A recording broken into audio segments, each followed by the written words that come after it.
Ah oui, nous sommes là pour... Puissance royale, conduite exemplaire, devenue révolutionnaire par EDF et ces messieurs. Merci.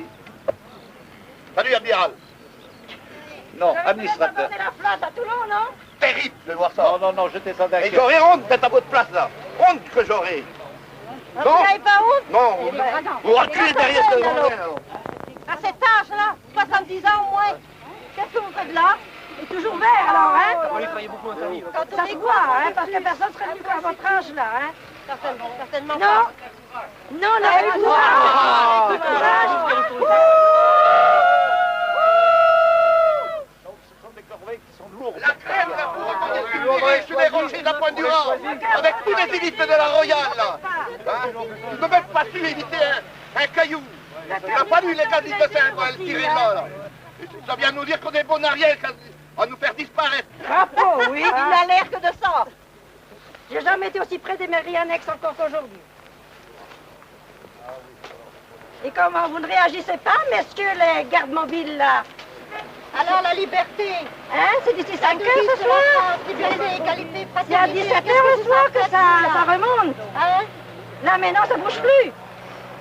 Alors, Hein? on vit ici, hein, on est né ici, on vit ici, on va mourir ici. Alors, si on ne l'avait pas compris encore, il est temps d'ouvrir les oreilles, hein. Voilà.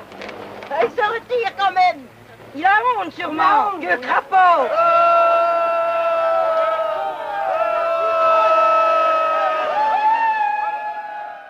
But now we come to a period that I call the battle for identity. Lies my grandma told me. Yeah, superstitious devices. Lies my grandma told me. What? Urban mythological rules. Bubble mice, yeah. Salut kids et bienvenue dans En attendant Godard, saison 12, épisode 23. Cette semaine, émission pavée, Queen Amman et colonialisme régional, identité, tradition, réaction et matriarcat. La mode est toujours au conseil de guerre et les pavés sont tous sanglants. Oui mais ça branle dans le manche, les mauvais jours finiront. Égard à la revanche quand tous les aliénés s'y mettront.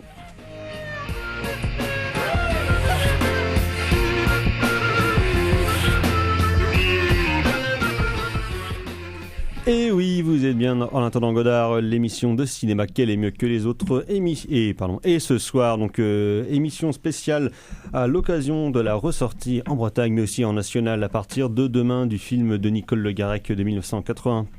Plogoff des pierres contre les fusils, qui était au Festival de Cannes l'année dernière dans la sélection Cannes classique. Et à partir donc du film de Nicole Le Garec, nous reviendrons plus largement sur la question du militantisme filmique breton des années 70 et 80, mais pas que, puisque donc c'est un mouvement qui s'inscrit dans une mouvance plus générale, mais que nous avions ici envie de traiter, puisqu'il s'est passé quand même beaucoup de choses très intéressantes, à la fois en termes de discours et en termes de cinéma tout simplement. Donc nous allons revenir bien évidemment un petit peu là-dessus, sur tous ces différents mouvements, c'est cette importance historique et culturelle pour la Bretagne. Et pour parler de ce jeu programme autour de cette table, il y a bien évidemment la fine fleur de la critique du Grand Ouest, il y a carrément Fleuret. Bonsoir Thibaut. Salut Thomas, salut à tous. Il y a maîtresse Carla. Bonsoir Carla. Bonsoir. Il y a Justine. Bonsoir Justine. Salut Thomas, salut à tous. À la mise en son de cette émission, il y a bien évidemment Gall. Bonsoir mon cher. Bonsoir. Le docteur Erwan Cadoret, donc un breton, vous l'aurez compris, arrivera comme les semaines passées, un petit peu à la bourre, mais sera là bien évidemment pour parler du cœur de cette émission, donc de cinéma. Avant donc de passer à la section critique, on va revenir sur les agendas. Donc agenda local commence ce soir à Rennes et pour une semaine donc de ce mardi soir jusqu'à mardi prochain, le festival Travelling qui entre dans sa 26e édition si je ne m'abuse, et donc où cette année la sélection est plus particulièrement centrée sur le Liban. Voilà. Cinématographie dont je ne connais pour ma part strictement rien. C'est bien, tu vas voilà. pouvoir la découvrir. Oui, j'ai feuilleté un petit peu le programme, je ne connaissais absolument rien, donc voilà, c'est un peu partout dans Rennes Métropole, comme tous les ans, il y aura divers événements, des ciné-concerts, des rencontres, des conférences. Il y a même notre estimé et estimable docteur Jean-Baptiste Massuet, qui fera une genre de conférence. Mais bon, comme le cinéma c'est pas trop son truc, ça sur les jeux vidéo, hein, mais on mettra ça évidemment sur le Facebook de l'émission. Il y a plusieurs choses qui vont se passer, dont le QG du festival est comme tous les ans à l'étage du Liberté. Donc allez voir dans le programme, il y a quand même pas mal de choses assez intéressantes qui vont se passer, et surtout, et pas des moindres, la présence de Erwan Floc'let qui animera plusieurs rencontres et conférences sur Rennes. Donc voilà, c'est vraiment une occasion, une chance de revoir Erwan en chair et en queue de cheval dans la métropole rennaise, et ça c'est évidemment un événement qui est immanquable. Rien que pour ça, merci Travelling. On va continuer dans les agendas locaux ce soir à Cinémaniacs sur le campus de Rennes 1 à 20h15, 20h30. C'est un film de Kim Ki-duk, Locataire, donc qui passe. C'est pas mal, Kim Ki-duk, c'est parfois un peu chiant. Oui, mais je n'ai pas vu celui-là. Sinon, demain au Tambour, donc c'est dans le cadre du festival Travelling, soirée Visage du passé, avec à 18h Cria Cuervos de Carlos Saura 1976, et à 20h30 Tombée du ciel, film de Wissam Cheraf de 2017, non 2017, oui, parce que 1917 ça me paraissait quand même un peu trop loin, mais bon, bref. Sinon, sortie nationale demain, quelques petites choses qui vont pas forcément nous intéresser, sauf un peut-être. Donc il y a Sonic le film pour Thibaut, pour te rappeler tes souvenirs de jeunesse. Oui, j'avais les jeux. Oui. Voilà. Pour avoir des crises d'épilepsie. Kim Sega à l'époque. Sinon il y a Nightmare Island avec Michael Peña, film qui est basé sur la série L'île mystérieuse, mais non, tu sais, c'est ça avec Ricardo Montalban et le nain qui accueillent des gens sur une île pour réaliser leurs rêves les plus fous. C'est Fort Boyard. Non, ça y est, des années 80, je sais plus c'était quoi le nom. L'île de la Tentation. Non, mais La croisière s'amuse. mais non plus, enfin, j'ai dit sur une île, pas sur une croisière. Bref, j'ai oublié le titre. Et donc ils ont fait une adaptation de cette série, mais plutôt version film d'horreur. Ok. Voilà. Bon. Pourquoi pas, plutôt pas que pourquoi. Sinon, il y a le film Queen and Slim. Je voulais dire Queen Yaman. Non, la Bretagne, c'est après, Monsieur Fleuret. Donc, Queen and Slim, film sorti, qui sort demain, donc sur des jeunes noirs qui se font traquer par la police. Parce qu'apparemment, être jeune et noir aux États-Unis, c'est pas cool. Surtout quand on s'amuse à tirer sur la police, qui évidemment n'a rien fait. Okay. De toute façon, c'est toujours la faute des jeunes, hein, n'oublions pas. Sinon, il y a le nouveau long métrage de Michel Hazanavicius, Le Prince oublié, avec Omar Sy, donc qui revient 3 ans après Le Redoutable. Et sinon, dans la catégorie des bonnes nouvelles pour vraiment se fendre la gueule, c'est un film de 12 heures de Béla Tarr qui ressort, Satan Tango. C'est génial. Oui. Donc ouais. qui sort divisé en 3 films, en 3 films d'à peu près 2h30, 3h chacun, qui passeront au TNB dans les semaines à venir. Voilà, évidemment. Mais bon, moi je trouve que c'est bien de payer 3 fois pour le même film. Ouais. Voilà. Parce qu'ils ne voulaient pas faire une séance de 10 heures. On vient de... Mon contact à Washington me dit que donc, la série dont je parlais, c'est L'île fantastique. Tu te rappelles pas de ça, Thibaut ? Non. Avec Hervé Vilches qui jouait le nain, enfin qui était le nain de l'île, et qu'après on a pu retrouver notamment dans L'homme au pistolet d'or, le deuxième James Bond avec Roger Moore, avec Christopher méchant. Hervé Vilches qui est fini totalement dépressif, alcoolique et qui s'est tiré une balle. Ok, non, ça me dit rien du tout. Voilà. Oh, mais je pense que si tu envoies des images, tu verras un truc de quoi je parle. Voilà, L'île fantastique. Donc adapté sous le nom de Nightmare Island, un peu l'inverse quoi, l'île des cauchemars. On va passer à la section critique de cette émission, à moins que vous ayez des informations ajoutées. Gal me fait signe en régie qu'il a une information. Oui, Gal, j'écoute. Ça concerne notre cher et émérite animateur Erwan Floc'let, qui, dans son cinéma à Calac, reçoit Jean-Baptiste Torres dimanche prochain. Exactement. Pour une séance spéciale Dario Argento, avec 2 films, dont Suspiria, le deuxième, je ne sais plus ce que c'est, et le troisième, c'est le documentaire de Torres sur... Soupir dans un corridor lointain. Qui est très bien. Voilà. Justine, ma chère, vous aviez une... Oui, et dans le cadre du festival Travelling, il y a les assises du cinéma autoproduit samedi après-midi à partir de 14h au Café Méliès.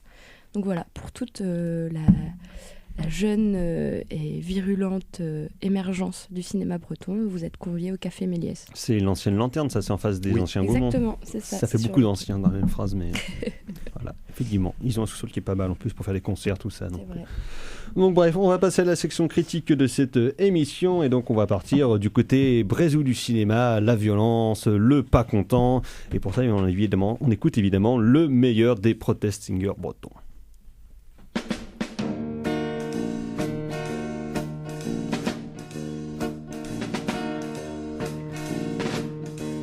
raconter l'histoire de la balade de la centrale.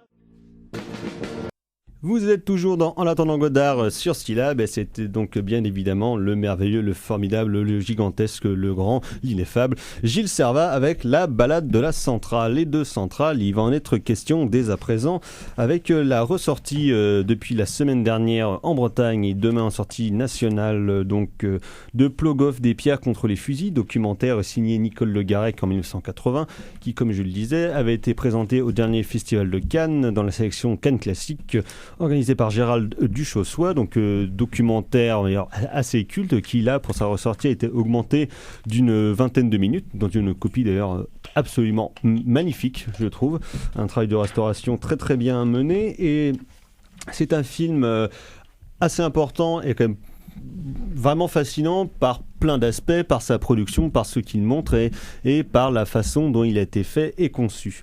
Donc à la fin des années 70, en France, on se dit que quand même le nucléaire, c'est pas mal. Donc qu'est-ce qu'on va faire ? Eh bien, on va faire des centrales nucléaires parce que c'est cool et ça va relancer l'économie du pays qui en a bien besoin. Rappelons que le plus jeune président français à l'époque, Valéry Giscard d'Estaing, est au pouvoir depuis 1974 et donc il a décidé d'un grand plan, on va dire, de restructuration du parc nucléaire français qui va essaimer un petit peu partout dans le pays, dont une des plus célèbres, en tout cas une de ses plus beaux fleurons est à Cherbourg-Flamanville, qui existe depuis une quarantaine d'années.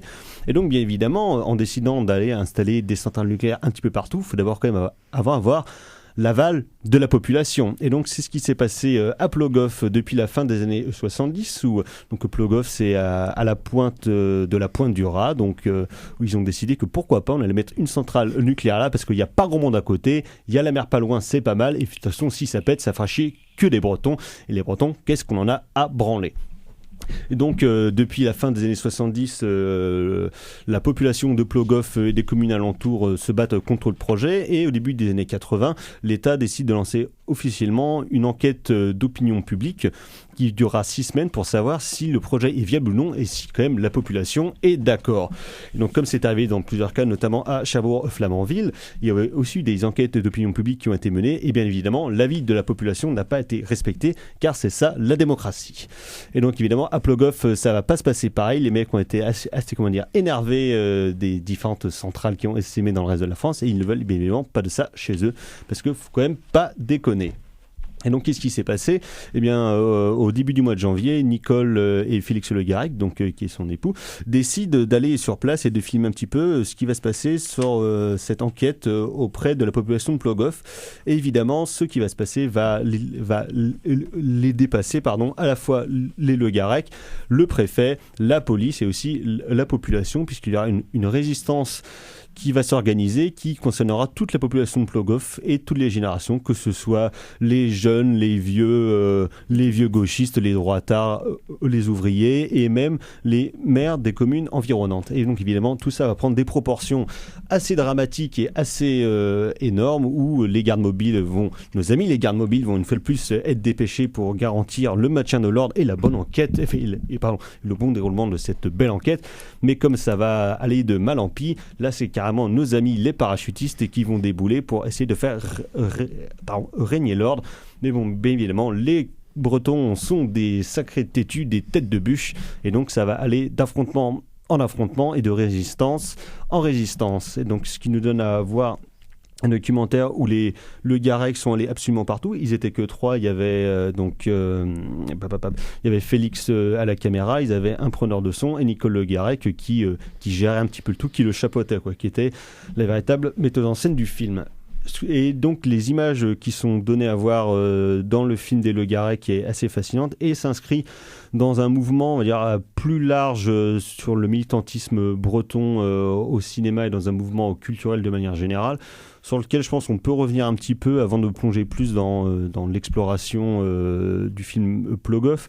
Donc c'est-à-dire qu'à la fin des années 60, début des années 70, il y a déjà un mouvement militant breton qui est assez important au niveau culturel et qui va passer d'abord par la musique et par la littérature. Donc, où en littérature et en poésie, la figure la plus importante serait le poète, le barde Glenmore, donc un peu la figure de proue de tout ce mouvement-là, et avec lui, différents musiciens vont se mettre en branle en fait pour la figure la plus connue et la plus importante sera Alan Stivell, qui sera suivi après très vite par les premiers albums de Trian, par Gilles Sarva et puis par Dan Arbraz.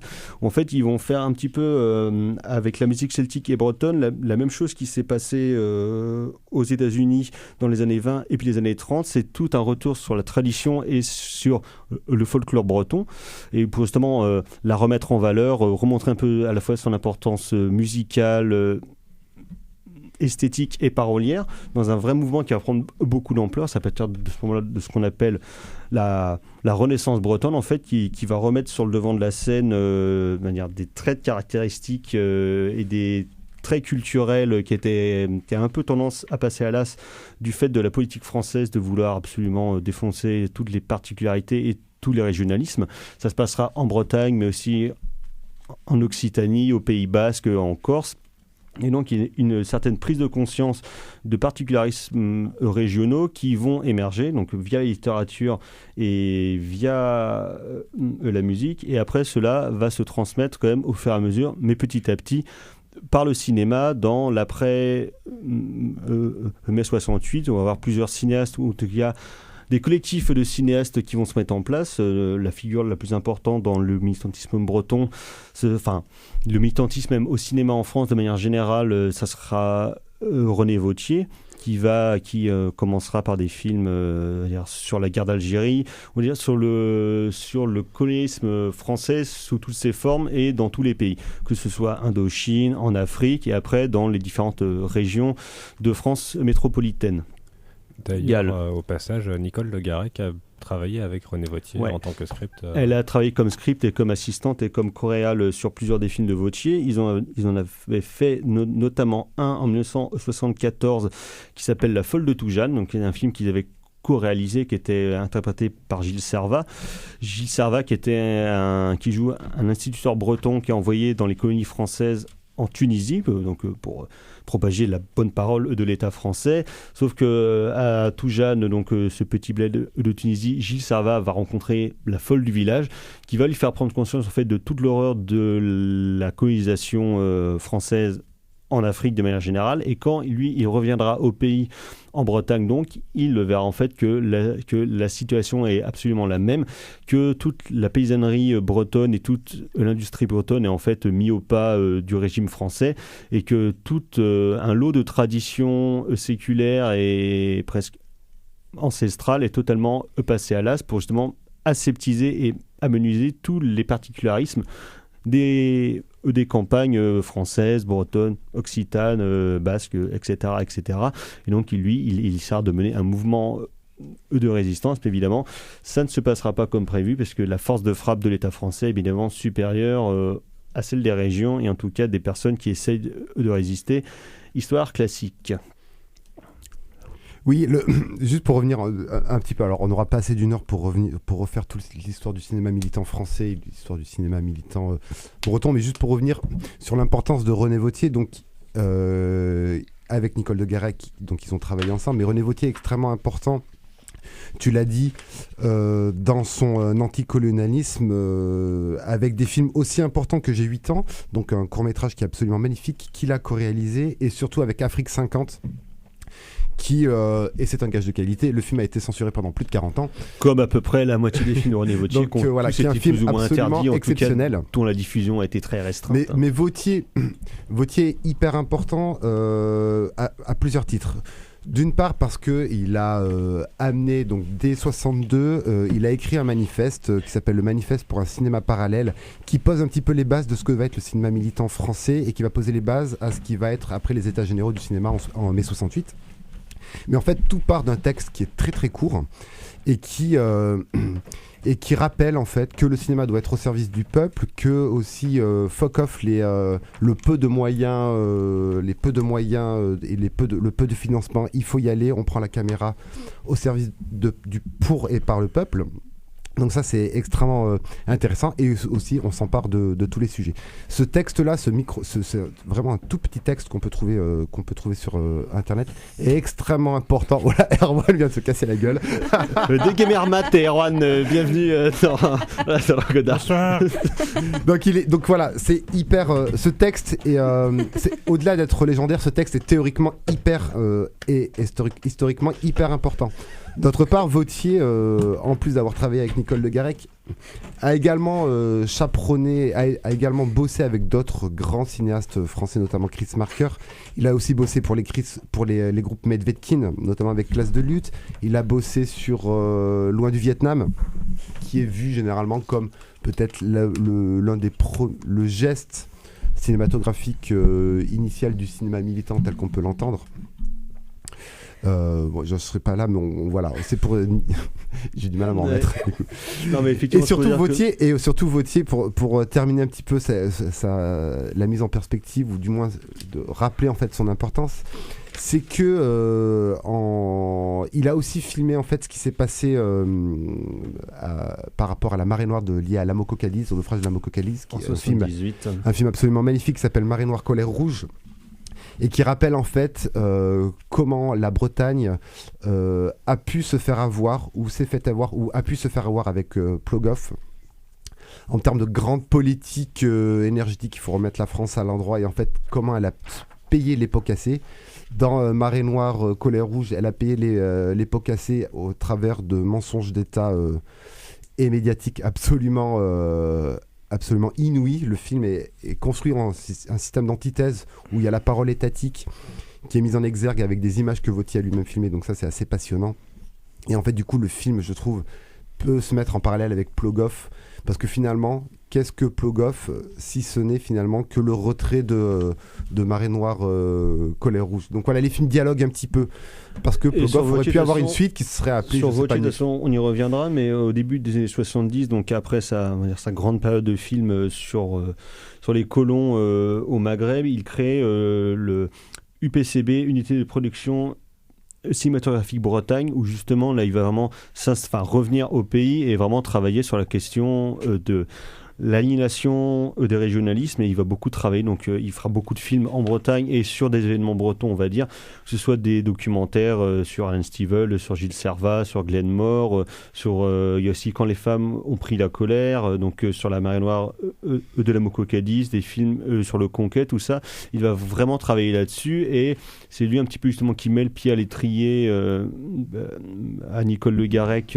en 74.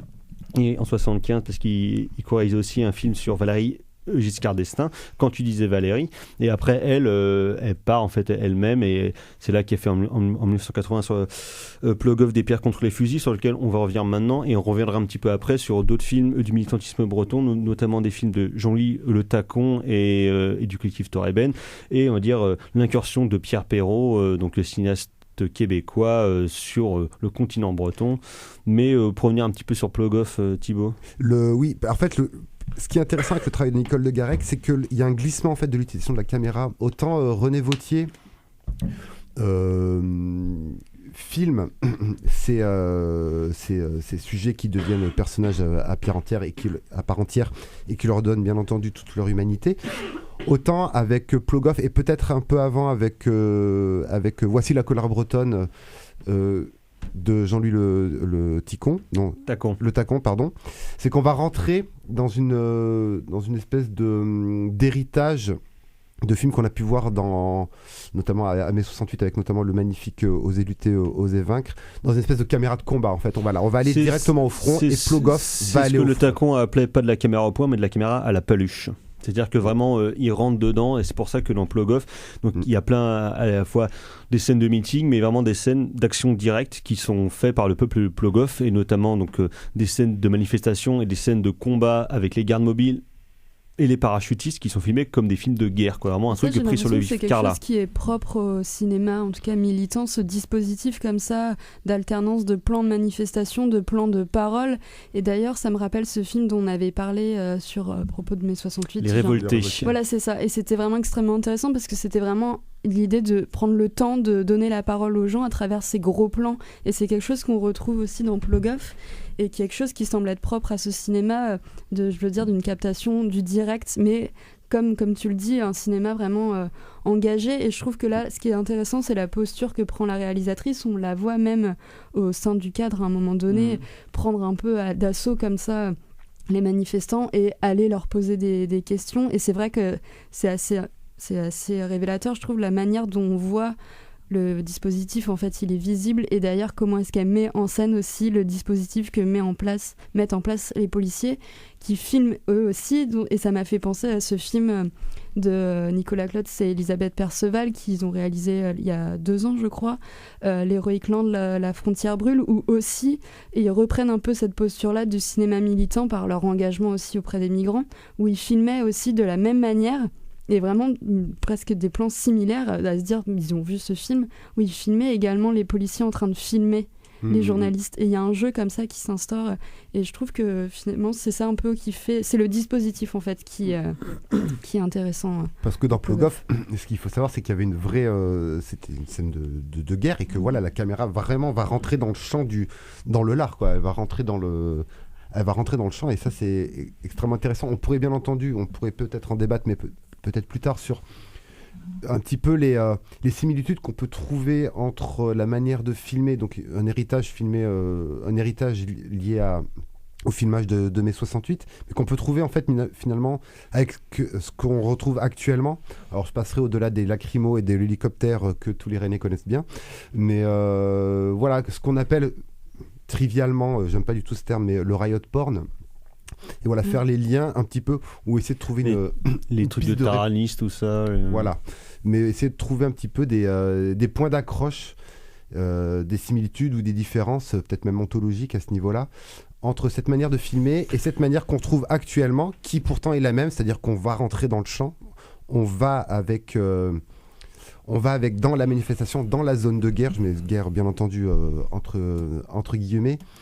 Mais voilà, autant il y a peut-être une posture journalistique dans ce qui se fait actuellement, parce que les images doivent être vendues. Je ne vais pas rentrer dans le détail. C'est beaucoup plus mercantile maintenant. Ouais, voilà. Ici, on est quand même dans une logique purement de cinéma militant, où on va faire du cinéma pour et par le peuple, et surtout le défendre, et avec une économie de moyens qui est extrêmement limitée, une économie de diffusion qui est extrêmement limitée aussi, donc il faut tourner vite. Et qui est très contrarié aussi. Il faut tourner vite pour montrer le plus vite possible le film, et bien entendu dans des petits cinémas, dans des ciné-clubs, un petit peu sous le manteau, on n'est pas dans un gros circuit de diffusion. Donc voilà, le film est un petit peu...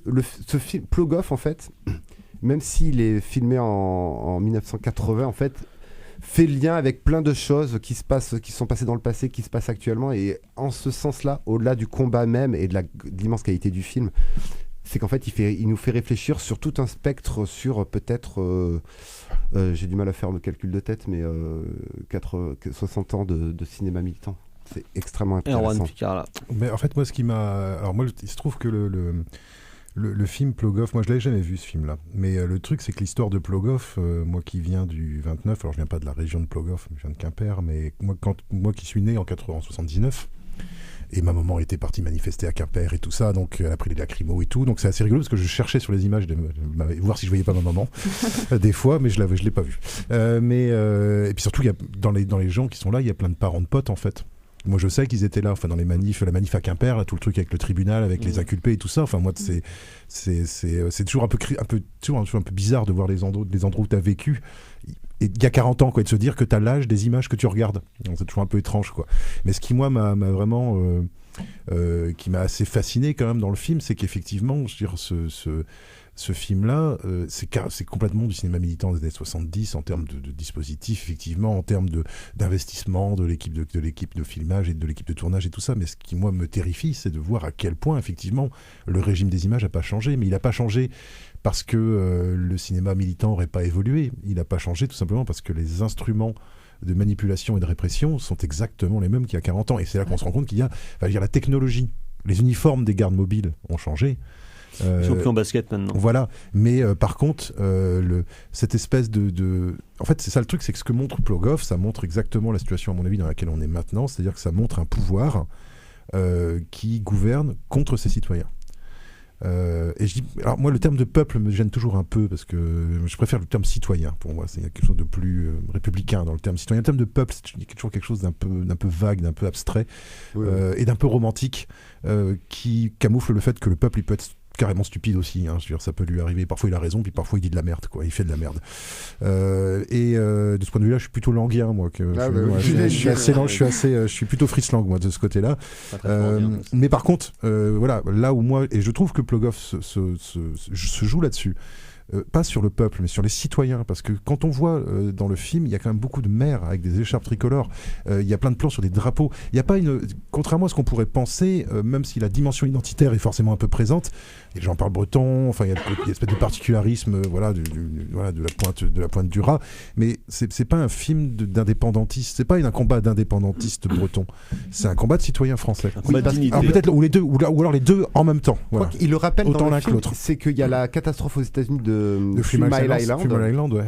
Et qui est citée dans le film. À un moment, il y a une dame qui parle de la catastrophe aux États-Unis. Donc en fait, voilà, on est plus sur un mouvement éco-citoyen finalement. Voilà, c'est ça. C'est un peu l'équivalent d'une ZAD de Notre-Dame-des-Landes. En parallèle, le film aussi qui était totalement con.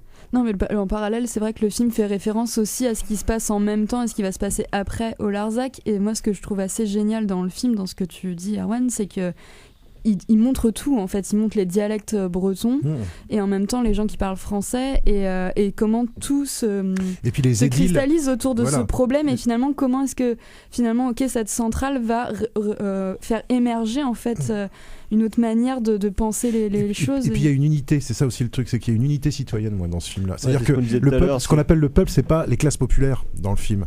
Ce qu'on pourrait appeler le peuple dans le film, c'est les paysans, les marins, certes, c'est les épouses, c'est les médecins, c'est les anciens militaires. C'est ça le truc en fait, c'est que ça dépasse complètement, ça franchit complètement la barrière de classe en fait. C'est que en fait le film est un magnifique réquisitoire contre la pensée de l'État français qui pense qu'il faut implanter un État fort qui ferait fi des particularismes et qu'il faut absolument faire disparaître ces particularismes pour avoir une unité, alors que ça prouve exactement l'inverse. Que les gens... qu'on peut avoir les deux en même temps. Voilà, c'est que les deux sont tout à fait possibles. Tu peux être citoyen français, ne pas renoncer à ton particularisme. Tes particularismes. Le film est très beau pour ça. Non, mais exactement, mais c'est ce qui lie en fait les trois films, à la fois celui de Le Tacon, Voici la colère bretonne, celui de Nicole et Félix Le Garec et celui de Vautier. C'est quand même qu'on a affaire à une population, alors moi je parle pas de peuple, je parle pas de citoyen, mais une population, voilà, on met un troisième paradigme en jeu, et qui en fait se réapproprie son territoire contre une élite, contre ces envahisseurs comme on les voit nommés dans le film de Le Garec. Et en fait ça c'est très très fort, et c'est ce qu'a fait Perrault au Québec et en France après. Et je pense que c'est ça qui lie vraiment. On est plus sur cette réappropriation, que ce soit par la langue, par les actes, par un militantisme très fort, contre une élite, qu'elle soit parisienne ou étatique ou industrielle, peu importe. Mais en fait, c'est ça, je pense, qui lie vraiment les films. Mais par contre, avec un esprit, moi, je trouve révolutionnaire, qui est... joyeux. Typiquement, alors pour moi, en plus, qui est typiquement français. Cette idée qu'on reproche beaucoup aux Français, d'ailleurs, à l'étranger, hein, je veux dire, c'est ce côté ronchon, quoi. Ce côté, les mecs, ils disent non une fois, ils disent non 2 fois, puis au bout de 50 fois qu'on les a pris pour des cons, je veux dire, ils prennent des caillasses et puis ils vont voler des caisses, quoi. Et cette espèce de truc qu'aujourd'hui, on n'arrive plus à intégrer, parce que c'est ça qui est terrible, c'est que Plogoff, en Bretagne, je pense que la majorité des gens, en tout cas dans le Finistère, soutenaient l'action des gens à Plogoff sans forcément y participer. Aujourd'hui, tu ferais le même genre de... Aujourd'hui déjà, tous les mecs de Plogoff, ils seraient traités par les médias comme des ennemis de la République. Ils étaient traités comme des ennemis de la République dans la presse. Parce que... tu regardes Ouest France, tous les articles... West Torch, de toute façon. C'est que les médias n'en parlaient pas, en fait. Ils en parlaient très peu, et c'est pour ça qu'il y a eu la nécessité pour Nicole et Félix Le Garec de vraiment filmer ces manifestations pour en faire une œuvre en fait testimoniale, pour transmettre un héritage, une tradition, et voir comment tout le monde s'est battu à un moment pour la même cause, pour défendre même quelque chose du territoire. Oui, puis cette idée de... Il y a une femme à un moment dans le film qui dit, de toute façon, nous, on est la poubelle de la France, quoi. Je veux dire, on a le droit à la Moco-Cadiz, l'île Longue, voilà, maintenant la centrale nucléaire, et puis on nous demande notre avis. Puis alors, il y a aussi... mais c'est terrible, parce que même le truc des concertations populaires, c'est terrifiant, parce que ce qu'on voit dans le film, c'est exactement ce qui est en train de se passer actuellement en France, dès qu'il y a un projet d'implantation d'une usine, ou d'un machin, ou d'une déchetterie, ou d'un truc. C'est-à-dire qu'on dit aux gens, par exemple avec Bure, On dit aux gens, on va faire une consultation, ou alors avec les cahiers de doléances de Macron, ou la consultation citoyenne. Le grand débat, c'est-à-dire qu'on construit un dispositif qui en plus coûte de l'argent, qui est destiné en fait à brasser du vent, en faisant croire aux gens qu'on les écoute, et puis une fois que tout le monde a bien parlé, on fait oui, on ferme la porte, et puis on fait comme on l'avait dit, quoi. Et finalement, c'est terrible parce qu'on se rend compte c'est là à quel point on se rend compte que ce nouveau monde macronien qui nous a été vendu comme un nouveau monde, en fait, c'est le monde de Giscard d'Estaing. C'est la même pratique que Giscard d'Estaing. C'est un monde qui a 40 ans. C'est les 30 glorieuses. C'est un monde qui a 40 ans. Et c'est assez flippant de se rendre compte à quel point ce nouveau monde est ancien. Et à quel point il utilise des méthodes anciennes. C'est intéressant de voir d'ailleurs que le film s'ouvre sur une phrase de Giscard. Sur Giscard, ce qui est peut-être la seule antithèse du film. Et après, on va direct aller dans le combat. Mais c'est intéressant de voir cette ouverture sur Giscard. Et puis en fait, moi je vois, t'entends Giscard, tu vois sa tête et tout. Tu fais non, c'est pas possible. On va faire une pause, donc vous l'aurez compris, nous parlons des prolétaires. Taper sur leurs frères. Vous êtes toujours dans En attendant Godard sur Skylab et c'était une fois de plus le merveilleux Gilles Servat avec sa chef-d'œuvre chanson Les Prolétaires, extrait de son premier album en 1975. Et donc de Prolétaires, nous allons continuer à en parler puisque donc nous parlons de la ressortie régionale et nationale de Plogoff des pierres contre les fusils de Nicole Le Garec, film de 1980 qui revient sur la résistance bretonne contre le projet de centrale nucléaire donc dans la petite ville charmante bourgade de Plogoff au fin fond du bout du Finistère. Et donc nous profitions de ce film-là, de ce film merveilleux pour reparler plus largement de la question du militantisme breton au cinéma qui a pris diverses formes. Donc nous avons parlé de Nicole Le Garec, de René Vauthier. Nous avons rapidement évoqué Jean-Louis Le Tacon et le collectif Toreben, collectif de cinéastes des années 70 qui sont revenus sur plusieurs luttes variées et à caractère variable, on va dire, en Bretagne. Mais il y a aussi un autre cinéaste sur lequel nous allons revenir, cinéaste étranger cette fois puisqu'il est québécois. Il s'agit du gigantesque Pierre Perrault qui avait fait en 1977, si je ne m'abuse, un documentaire qui s'appelait « C'était un Québécois en français, Madame » et qui donc... En Bretagne, oui. Et qui donc quittait la belle province pour venir en Bretagne, qui suivait un couple d'industriels québécois qui avaient réussi et qui découvrait le joyeux pays du centre-Bretagne, de Carhaix, de Callac, de là où en fait est maintenant Air Force One, qui retrouve un petit peu le bon air vivifiant de la lutte sociale. Et donc Pierre Perrault, on va en parler tout de suite, et de ce documentaire-là. Justine, ici ma chère, Pierre Perrault est un cinéaste que tu affectionnes particulièrement. Tout à fait. Et donc comment se place un petit peu ce film-là dans sa filmographie, on va dire assez rapidement, et quelles sont un peu les spécificités de ce film-là, à la fois dans un militantisme breton au cinéma et dans son militantisme lui-même à Pierre Perrault. Alors il faut savoir que le film-là est le troisième qu'il fait avec Horace Lalancette, j'oublie toujours son prénom, donc qui est le fameux cultivateur et politicien québécois qui vit dans une province québécoise particulière qui est la BTB, où en fait les gens se sont vraiment, encore une fois, accaparés leur territoire et ils sont des maîtres en fait sur leur propre terre puisqu'ils souhaitent encore parler québécois contre l'anglais et le français, voilà. Donc il faut savoir qu'Horace Lalancette vient en France avec sa femme découvrir un peu les cultures paysannes bretonnes. Qui sont déjà en train de mourir. Absolument, qui sont, comme au Québec, en train de mourir. Et du coup, Perrault intervient sur cette petite escapade, puisqu'il a déjà suivi Horace pendant les deux films précédents qu'il a fait. Et du coup, il met en parallèle en fait, ce qui se passe au Québec sur le territoire, la défense en fait de l'identité culturelle, si on peut appeler ça comme ça, et ce qui se passe en Bretagne, pareil, territoire extrêmement fort et avec une identité très forte qui essaye à la fin des années 70 de subsister malgré l'hégémonie, on va dire, parisienne qui fait foi en France. Donc le dispositif est très simple, c'est que du coup il suit Horace qui dialogue avec des paysans. Avec Glenmore notamment et son frère. Exactement, avec Glenmore. Et donc de là découle en fait finalement un dialogue qui est à la fois très simple mais très révélateur en fait on va dire des j'arrive pas à trouver le mot, mais du rapprochement qu'on peut faire entre le Québec, qui est une province extrêmement particulière, qui est un petit peu aliénée par d'autres cultures, celle des États-Unis, celle de la France, et la Bretagne, qui est du coup aussi une terre, on va dire, aliénée, complètement aliénée aussi. Par le pouvoir central. Il y a eu beaucoup de Bretons qui sont installés, au Québec, puisque Jacques Cartier était pas loin. Tout à fait. Et c'est en fait pour ça aussi que Perrault a une affection tout à fait particulière pour la Bretagne, c'est parce qu'il est fan en fait de Jacques Cartier. C'est un de son modèle, c'est un de ses modèles vraiment très forts. Et du coup, lui, il est déjà venu plusieurs fois tourner à Saint-Malo. Il a déjà emmené des Malouins au Québec, et du coup en fait il fait cette traversée à chaque fois de la Bretagne au Québec, et voilà, pour défendre, on va dire, l'identité culturelle d'un territoire particulier par sa langue le plus souvent. C'est pour ça qu'il souhaite en fait, il a vraiment un très fort attrait pour le québécois, comme il a un très fort attrait pour le breton. Et des fois, à certains moments dans le film, certains paysans parlent en breton, certains autres en québécois avec Horace. Donc voilà, il y a tout ça qui s'échange, et en fait, on se rend compte que ce soit la Bretagne ou le Québec, il y a un très fort parallèle à faire entre ces deux territoires-là. Ouais, puis en plus, dans les deux territoires, et notamment en Bretagne, c'est des trucs qui reviennent souvent dans les différents documentaires, donc sur la question d'une défense d'une identité culturelle qui passerait par la langue, mais aussi par les traditions comme les fest-noz, la bouffe, les machins comme ça, sur la fin de la paysannerie, qui est totalement industrialisée et qui maintenant, telle qu'elle a existé pendant plusieurs siècles, maintenant totalement disparue, au profit d'une industrialisation à outrance, ce qu'on voit par exemple dans le film de Jean-Louis Le Tacon, Cochon qui s'en dédie, sur l'élevage intensif de porcs en Bretagne.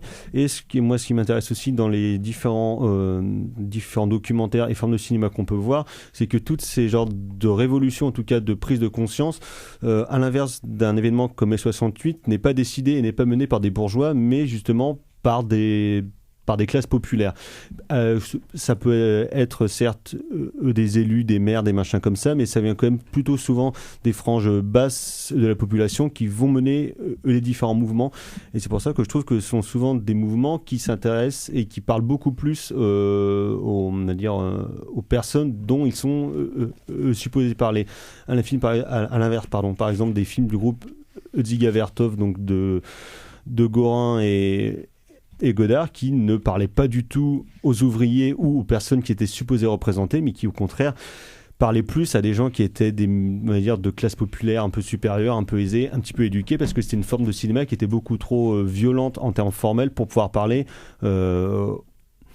à certaines franges de la population qui n'avaient pas le bagage culturel qui était requis dans les films de Godard. Après Godard, ce qu'il voulait surtout, c'était lutter contre l'agencement bourgeois des images. C'est pour ça qu'il a mené le groupe Dziga Vertov.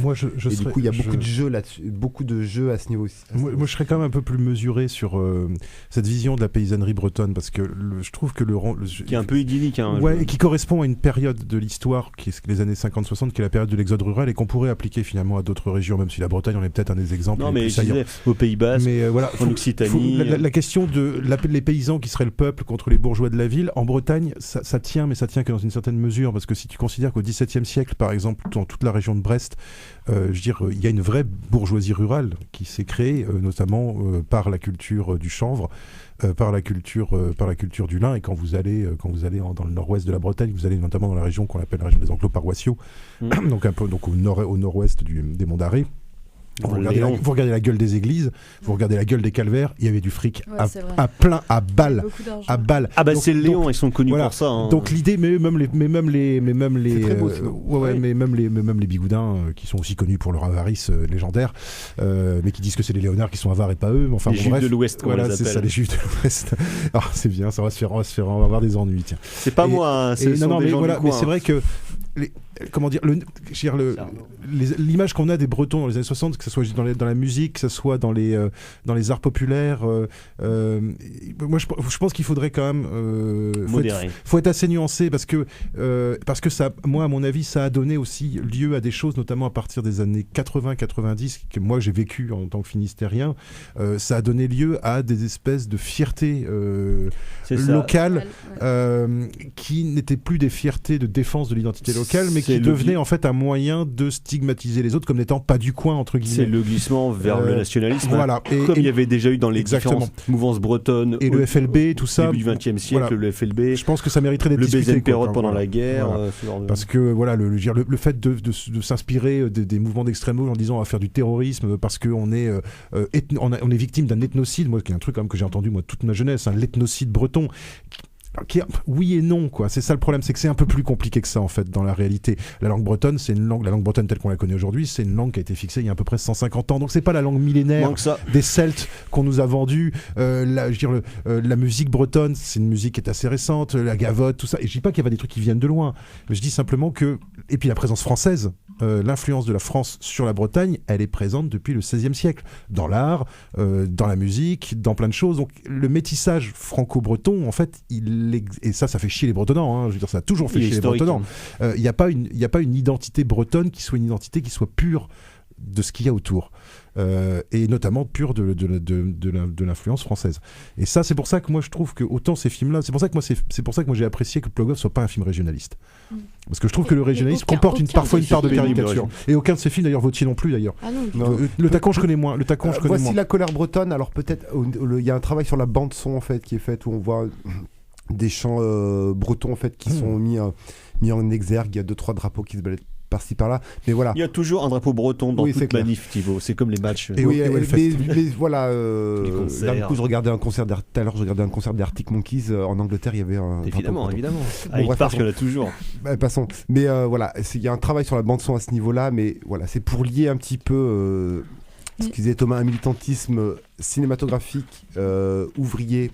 Et breton, mais voilà, on reste sur colore plus qu'on force un discours en fait. Ça, elle tombe pas dans le piège que tu décris en fait, parce que en fait je pense que c'est via ce dispositif de plan long en fait, et c'est la manière dont elle laisse exister les situations et elle laisse aussi les dialogues les émerger en fait, que ça permet de dresser en fait un portrait, un panel en fait de ce qui assez varié en plus. Assez varié. Jusque dans les points gênants, comme je disais avant l'émission, où t'as une vieille qui gueule contre les CRS en disant que les Boches étaient quand même plus sympas à l'époque, quoi. C'est clair. Et en fait, je trouve que le film est vraiment bien pour ça, parce qu'il se censure pas en fait. Il donne vraiment une image en fait complète en fait de ce que peut refléter ce mouvement et dans tous ses aspects. Et puis la culture a rien à voir avec le physique. Moi, c'est ça que j'aime beaucoup dans ce film-là, c'est que la culture a rien à voir avec le physique. C'est-à-dire parfois tu vois des trognes et tu te dis oula. Bon Dieu, quoi. Je veux dire, on est dans le rural. Quoi. Moi, et puis les mecs se mettent à parler et tu sens que derrière le gars avec des pattes un peu rougeaux, avec des, y a un mec qui est probablement un syndicaliste, qui a une formation syndicale, donc ça veut dire une culture syndicale derrière, et qu'en fait il y a pas les maires qui parleraient bien et puis le peuple qui parlerait mal, parce que même le bistrotier il va avancer. C'est-à-dire, ça c'est un truc qui m'étonne, c'est que la manière dont les gens s'expriment dans ce film, et c'est là que tu vois qu'on a changé aussi d'époque, c'est que les gens, quel que soit leur âge, la manière dont ils s'expriment, le français est impeccable, quoi. Ouais, la syntaxe, quoi. C'est pas comme aujourd'hui où maintenant t'as parfois t'interviews des gens et après, mais il y a quelque chose qui se joue au montage aussi dans ce film. Bien sûr. Cette alternance comme ça, je reviens là-dessus, mais parce que je pense que c'est vraiment ce qui fait aussi la force du film Plogov, c'est ces plans extrêmement longs, parce que je trouvais le film long et en même temps ça lui permet vraiment de dresser ce portrait. Et en même temps, c'est focus avec ces gros plans très rapprochés, d'avoir les sentiments en fait, mais vraiment des sentiments. Alors je sais pas si Perrault lui pratique cette espèce d'art du gros plan justement pour fixer la langue finalement par le gros plan, ou fixer le discours par le gros plan. Oui, bien sûr, évidemment, il la fixe par le gros plan, mais il la fixe aussi par le geste. Pour lui, la langue est autant importante que le geste, et un homme se dit autant de lui-même quand il parle que quand il fait quelque chose. C'est pour ça que chez lui, il y a toujours l'alternance des deux. Un homme qui parle, un homme qui fait, et tout ça est lié en fait. C'est pour moi le cinéaste peut-être majeur, comme les autres cinéastes français, bretons qu'on a évoqués avant, d'un cinéma du vécu en fait, du vécu de l'intérieur, plus qui tombe jamais dans le mépris finalement, mais qui montre grâce aux images, grâce à la parole, grâce aux actes, comment en fait un peuple une population peut peut se créer elle-même. Et c'est intéressant ce que tu dis quand dans Plogoff on voit tous ces gens de toutes les générations porter leur lance-pierre et la manière dont en fait ils s'approprient cet objet comme objet qui peut dans premier sens être un jouet en fait. Contre Goliath, mais voilà, c'est ça. Et au début, donc la grand-mère qui explique au petit garçon comment lancer des pierres.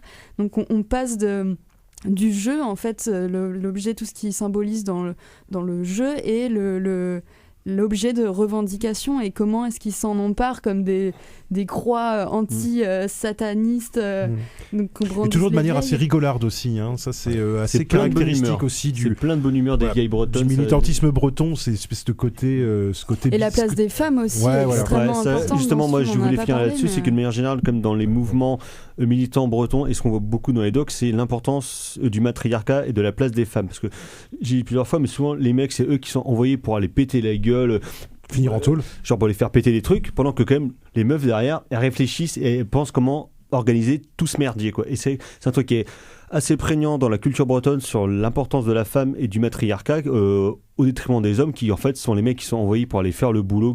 Ils vont en mer, ils vont à l'usine et derrière au foyer, quand tu tiens le foyer, tu tiens tout le reste, quoi. Et après tu peux réfléchir à comment mener une véritable action. Après, pour rebondir sur ce que disait Carla et le doc sur une note positive sur comment le film Plogoff en fait dépasse son statut de film ou qui pourrait dépasser son statut de film, on va dire, indépendantiste. Je mets ça bien entendu entre guillemets. Il y a bien entendu la puissance du sentiment, mais c'est surtout la fin, avec une espèce de convergence des luttes territoriales. Ça parle de Plogoff, mais ça part aussi vers le Larzac. Et en fait, finalement, il se rappelle une phrase très célèbre, c'est que le prolétaire de tous les pays, unissez-vous. Ah bah l'universialisme, moi je resterai accroché. Je reste accroché de voir la à ce foule fondement. à Plogoff. Woodstock. Oui, mais et ce qui est assez finalement plus chouette, c'est de se rendre compte qu'au Larzac, ils ont perdu, quoi, mais parce que finalement le terrain a été occupé, mais ouais, c'est foule en fait qui se rassemble et il y a une forme de fraternité citoyenne. Ouais. Mais qu'on retrouvait à la ZAD. Oui. Et qui existe toujours, à mon avis. Simplement, elle est. On essaye de dire médiatiquement et politiquement, on essaye de nous faire croire que l'égoïsme prévaut, alors que moi je reste persuadé que l'universalité c'est la solution à peut-être pas tous les problèmes, mais en tout cas c'est un processus de résolution d'un certain nombre de problèmes. Bon, merci les gauchistes, désolé, on va devoir s'arrêter là. Les gauchias, donc on parlait de la très belle ressortie les islamo-gauchias de Plogoff des pierres contre les fusils de Nicole Le Garec qui sort demain partout en France et qui est déjà en Bretagne, notamment à l'Arvor, à Rennes. On va passer au coup de cœur docteur. Alors moi je vais pas faire très original, ce sera les frictions de l'angoisse, les frictions de l'angoisse présentées que j'ai eu l'honneur de présenter à Calac, voilà, dans l'antre dans le repère de Erwan Floclet, donc qui m'a accueilli très gentiment et je l'en remercie vivement. Carrément Fleuret. Un film pour rester dans la mouvance, Afrique 50 de René Vauthier. Voilà, comme je disais tout à l'heure, film qui a été interdit pendant plus de 40 ans, donc c'est dire sa qualité. Et puis un peu de musique, The Rising de Bruce Springsteen. Qui reste dans la thématique. Voilà, ça reste dans la thématique. Et puis parce que Bruce Springsteen. Maîtresse Carla. Alors moi, ça n'a rien à voir sur un tout autre registre, ce sera Revoir 8,5 de Fellini. Pas mal. Gal. Alors moi ce sera un documentaire vu grâce au comptoir du doc, c'est M de Yolande Zoberman qui s'attarde sur à suivre en fait un jeune, pas si jeune que ça, un juif ultra-orthodoxe abusé sexuellement par sa communauté et on se rend compte qu'il y a quelques soucis dans la communauté juive ultra-orthodoxe. Ultra en général sexuel sur les jeunes hommes, enfin sur des enfants. Justine. Le premier, c'est le retour d'Adam Sandler. Voilà, on va en parler la semaine prochaine. Il est jamais vraiment parti. Ouais. Et le deuxième, encore plus important, c'est La Bête Lumineuse de Pierre Ferrand. Ah, La Bête Lumineuse. Je conseille à tous qui suit un groupe de citadins en quête de l'orignal dans les montagnes du Québec. Mythique, un des 10 meilleurs documentaires au monde. Le meilleur. Et moi, pour finir, et ce sera la dernière fois depuis un mois, donc parce que je l'ai enfin fini, c'est la série Justified dans son ensemble. J'ai pris un mois de pur bonheur et j'ai eu beaucoup d'émotions. Une très très grande série. On se retrouve la semaine prochaine donc pour parler notamment de Adam Sandler à l'occasion de la sortie de Uncut James des frères Safdie sur Netflix. Merci également pour la technique. Merci messieurs, merci mesdemoiselles. Prochaine émission, prochaine édition. Ciao, bonsoir. Salut. Kenavo les bouseux.